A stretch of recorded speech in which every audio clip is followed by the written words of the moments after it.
This change amounted in its results to an intellectual revolution, for it turned philosophy definitely away from physical nature and toward humanistic studies, psychology, logic, ethics, politics, and religion.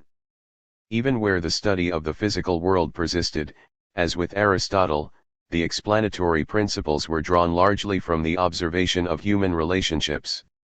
Never again, from the death of Socrates down to the 17th century, was the study of external nature for its own sake, irrespective of its relation to human affairs and interests, a matter of primary concern to the great mass of thinkers. So far as the sophists were concerned, they had no philosophy, they taught what well-to-do students were willing to pay for.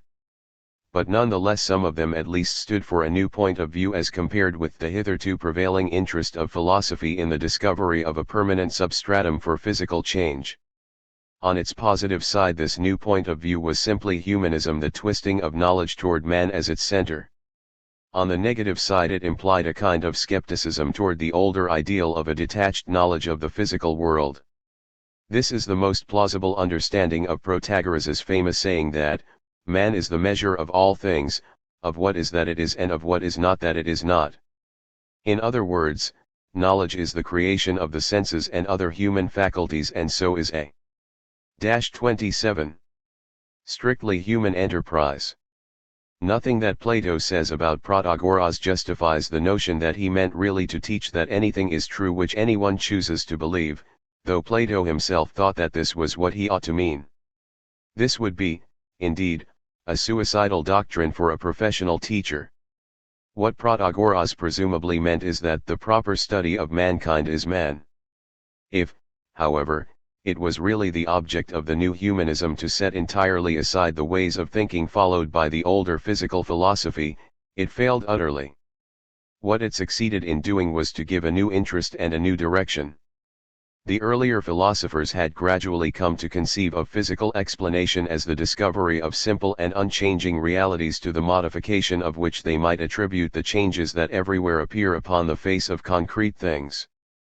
But the Greeks of the 5th century had become familiar through their contacts with foreign peoples and through rapid changes of legislation in their own states with the variety and the flux of human custom.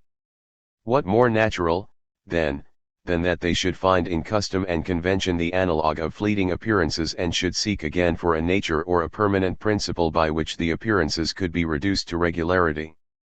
The substance of the physical philosophers consequently reappeared as a law of nature, eternal amid the endless qualifications and modifications of human circumstance. If only such a permanent law could be found, human life might be brought to a degree of reasonableness. Thus it happened that Greek political and ethical philosophy continued along the ancient line already struck out by the philosophy of nature, the search for permanence amid change and for unity amid the manifold. The question remained, however, as to what form this permanent element in human life should take. What really is the unchanging core of human nature which all men have in common, whatever may be the veneer of second nature which habit and custom have laid over the surface? What are the permanent principles of human relationship which remain after due allowance has been made for all the curious forms in which conventionality has clothed it? Obviously, the mere presumption that man has a nature and that some forms of relationship are right and proper in no way. 28. Settles what the principle shall be. Moreover, what will be the consequence of finding it? How will the customs and the laws of one's own nation look when compared with the standard? Will it enforce the substantial wisdom and reasonableness of the traditional pieties, or will it be subversive and destructive? If men discover how to be natural, will they still be faithful to their families and loyal to their states? Thus was thrown into the cauldron of political philosophy that most difficult and ambiguous of all conceptions, the natural, as the solvent for the complications, psychological and ethical, which actual human behavior presents. Many solutions were offered, depending on what was conceived to be natural.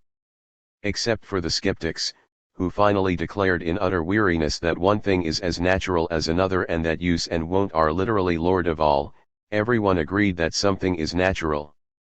That is to say, some law does exist which, if understood, would tell why men behave as they do and why they think some ways of doing are honorable and good,